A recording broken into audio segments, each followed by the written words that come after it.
Hello and welcome to Stretford, Paddock. This is the news. My name is Joe, and we will be looking at the unrest at Manchester United. It was hinted at by Luke Shaw. It was hinted at by Ralph Rangnick. We can see it on the pitch. We can see it with our eyes.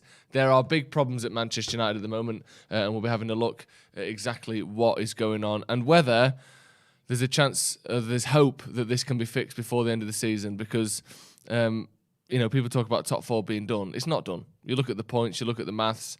Well, I think we'll be 4 points off if we win the games in hand, which looks unlikely. But there's still something to fight for this season. But at the moment, it doesn't feel like the players have got much fight in them. We'll start straight away with Luke Shaw because he was speaking last night after the game against Wolves. The loss, the sort of despondent, lazy.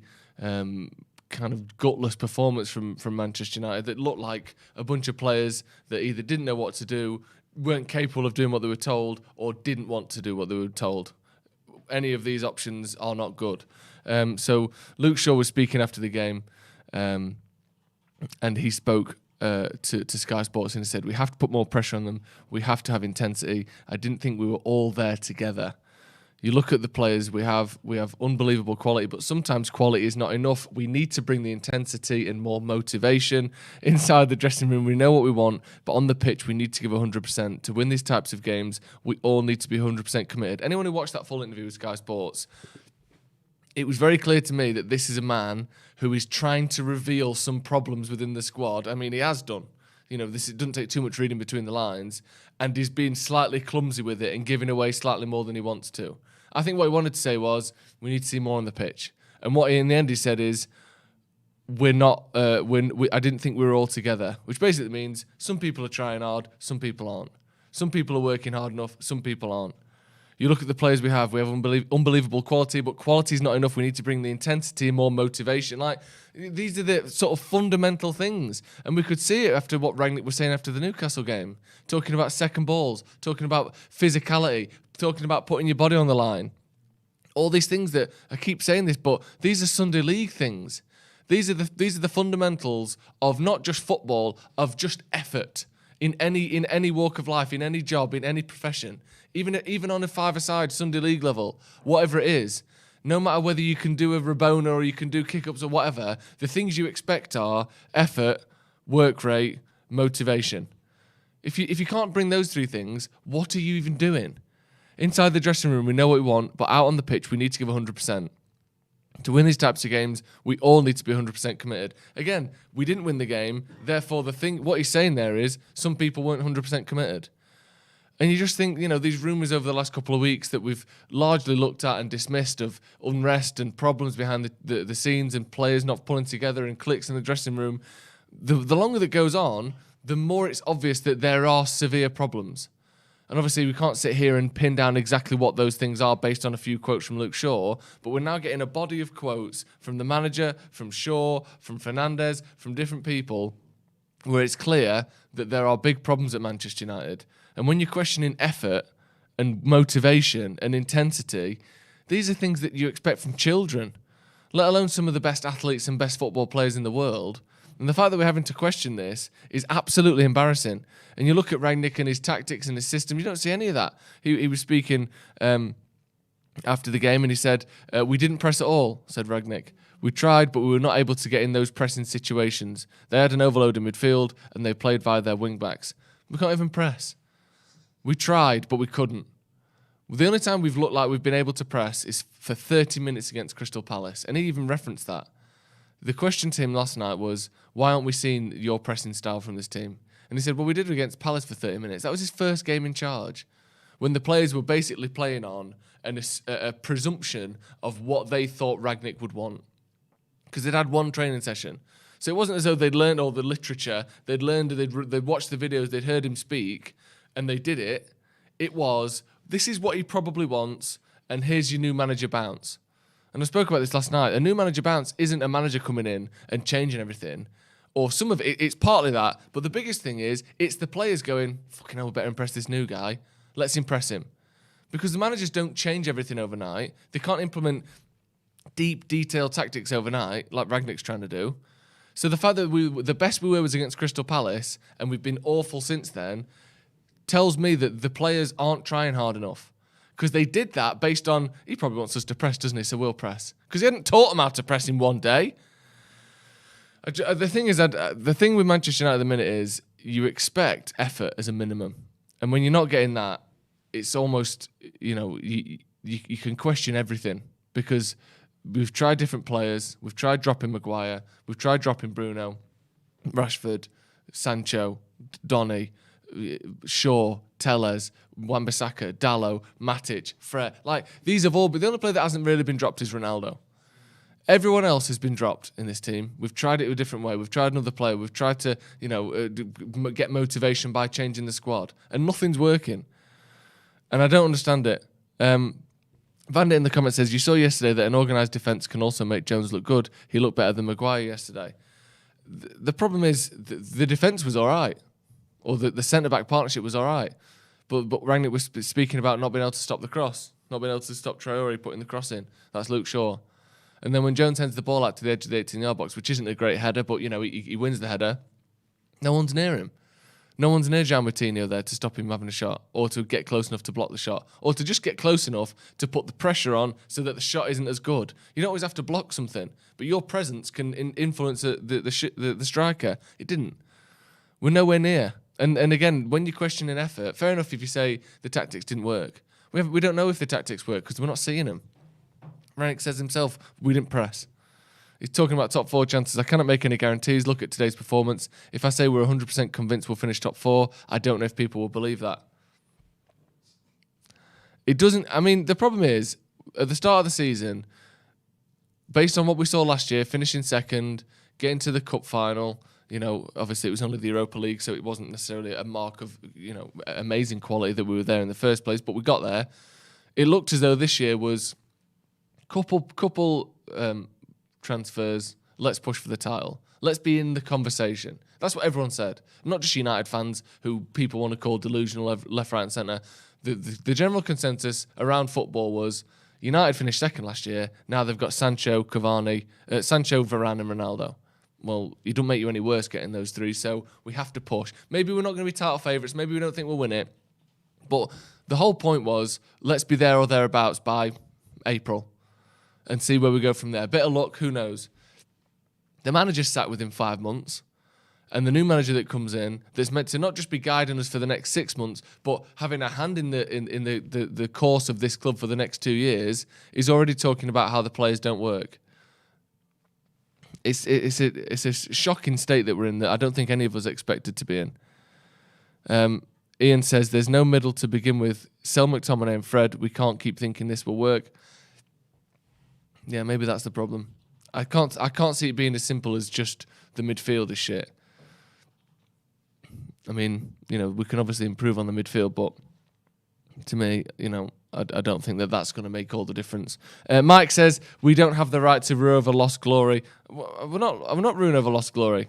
We're looking at last night's game where we were shit and saying, why is this happening? 6 defeats in the last 14 Premier League games for United. And this is from James Ducker. Don't forget, this is the second most expensive squad ever built. Exactly. It's not like we're playing with duds, is it? And, there's been a handful of overpaid players or, players that have been... The fees are too high for in that group. But generally speaking, you're looking at, good players who you pay a lot of money for. And it's just not working. I don't understand. Daniel Kirk says, morning, Joe. Certain other channels are hysterical.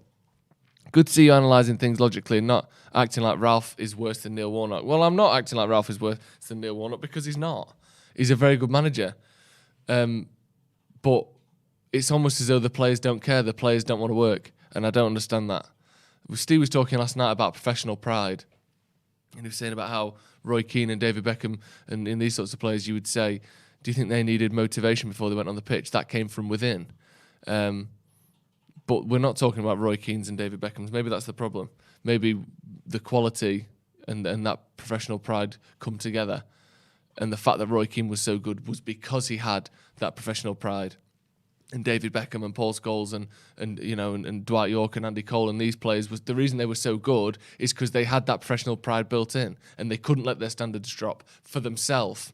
Maybe these players don't have that, and that's why we're not comparing, whoever, to Roy Keane or to David Beckham or to Dennis Irwin, because maybe they just don't have that professional pride. Mike Kennedy, cheer up, Joe. Blue pint on me. Thank you very much. Eddie A says, who is Ralph? He's won nothing. Well, there you go. And maybe that's what the players are thinking. Maybe a new manager comes in, 6 months, he's never won out. He's going to go in 6 months anyway. What's the point? Why should we change everything, work twice as hard for 6 months where track record says he won't win us anything anyway, so why should we believe his system? And he's fucked off in 6 months anyway, so even if he does win something, or even if we do fail, don't matter, he's the one who's going, not us. Who knows? Maybe it's a mixture of things. Maybe there was problems under Ole. Maybe he masked these issues in the dressing room better than we thought. Because that was the one thing, the one bit of credit Ole ever got from anyone was he's good in the dressing room. He makes a harmonious dressing room, but he gets on with players. And then that was used as a stick to beat him with by the end. He just wants to be everyone's mate. And then as soon as he goes, all hell breaks loose. Maybe he was masking things better than we thought. Maybe he was actually managing these relationships, these egos better than we thought. Who knows? Let's move on then. We can sit here all day and talk about how bad things are at Manchester United, and I'm sure we will. We'll have a video coming up later going into a bit more detail at exactly what the problems are. But, it's just a tough morning, isn't it? You wake up from those sorts of results where you think, at least before this, the performances had been shit, but we'd managed to mask it with draws and wins. And then yesterday, you get exposed for what's really going on, which is poor performances again and again and again. And now it's the players turning on each other as well. Luke Shaw talking about how the rest of the team aren't trying hard enough. And you know what? He didn't block the cross for the goal, but it's obvious that there are problems. If the player's willing to come out and say, I didn't think we were all together, we need to give 100%. With these types of games, we need to win 100%. We need to be 100% committed. If he's willing to say that, there are problems going on there. I mean, we can all see that anyway, but it's confirmation, isn't it? Slightly better news. Teddy Mengi's gone on loan. There you go. People wondering why I wasn't in the squad yesterday to play Wolves, and Phil Jones was. Well, that's why. He's gone on loan to Birmingham for the rest of the season. Good lad. Good on him. Hope things work out. Right, that's going to be all from us this morning. Now, we'll get into the comments quickly. Andy Curry says, Maguire isn't quick enough. Wan-Bissaka can't get forward. Our midfield can't press. Our forwards cannot choose not to press. There are problems throughout, aren't there? But Maguire not being quick enough wasn't a problem yesterday. Do you know what I mean? Wan-Bissaka maybe was, but that's the thing. That's the thing I don't understand. We rotate players, other than De Gea and Ronaldo. Everyone has been rotated since Rangnick came in. Maybe McTominay's not really been out of the team, but Shaw has. You look at last season's first 11. Shaw has. Maguire has, Varane was injured for half of it, Wan-Bissaka's been rotated, Fred's been rotated, Rashford has, Fernandes has, Greenwood has, Cavani has. None of these players are playing every week, and no matter who plays, none of them stand out. Steve made a good point last night. If you haven't seen it, check out Steve's fan cam that we did, the review of the game that we did on the channel yesterday. Other than Ronaldo, just because he's Ronaldo, and De Gea because, he's been pretty good, who starts for this team? Who do you say, right, he's starting? We've got one striker and one goalkeeper at the opposite ends of the pitch. They're the only two players who you pretty much know are going to start a game. You go back 6 months, Rashford starts every week, Fred starts, Bruno starts, Shaw was the best left-back in the world. Wan-Bissaka, he's not great going forward, but what a defender. Maguire starts every week. You could basically write 7 or 8 of those team spots before the game started. Now you don't know what's going on because no one is playing well, regardless of who's suspended, who's rotated, how slow Maguire is, this, that, and the other. There's a problem in the team at the minute that needs addressing. Liam Dowling says, thought Dallo should have played. With the run of games, his better mentality has been higher reflected. His better mentality has been higher reflected by his comments and hasn't been bad either. I think he's personally better than Wan-Bissaka. I think he's obviously better than him going forward and on the ball. But he was getting skinned left, right, and centre the other week. The one-on-ones, he's just not very good at. Players knock the ball past him and run past him too often. Ryan Jackson, Kessie would be easy to get because he's out of contract, maybe. But there's no real links with Kessie, is there? That's the problem. He does look like a very good player. Owen says, will we just get better soon? Will they just all pull together like Remember the Titans and start winning? I don't think it works like that. I'd like to think so, but I don't think so. Glenn F says, players brought in for a 4-3-3 system. Why can't Rangnick change till the new manager comes in? Because I think the system thing is overrated. I think obviously systems matter, but look at Conte at Chelsea. He came in and played a system that they hadn't played in years. Or that he wins the league with 3 at the back. I think he started the season 4 at the back, got battered a couple of times, changed to 3 at the back, won the league. He had Victor Moses playing right wing back. That was never in the plan. I think Pedro played at right wing back a few times. Like that isn't a team that was built and designed from the ground up to play 3 at the back. That was a team that had a good manager, that were willing to learn, that had built and rebuilt title-winning teams with different managers. Chelsea are used to doing that. Someone's coming in for 6 months, we'll win a trophy under him. They did that. They were willing to go his way. And maybe, you can say Conte's a great manager, and he is. But they didn't have a team that was perfectly assembled for 3 at the back. Players should be able to play in multiple different systems. And the fact that they can't or they're not willing to is embarrassing. Ruben Neves, isn't he out of contract in the summer? I'm not sure. He'd certainly improve our midfield. Anyway, that's going to be all from us. Like I said, we're back this afternoon with a little bit more analysis, exactly what is going wrong at Manchester United. Thank you very much for joining us. Get your thoughts in the comments below. It's obviously a tough time at the minute for Manchester United.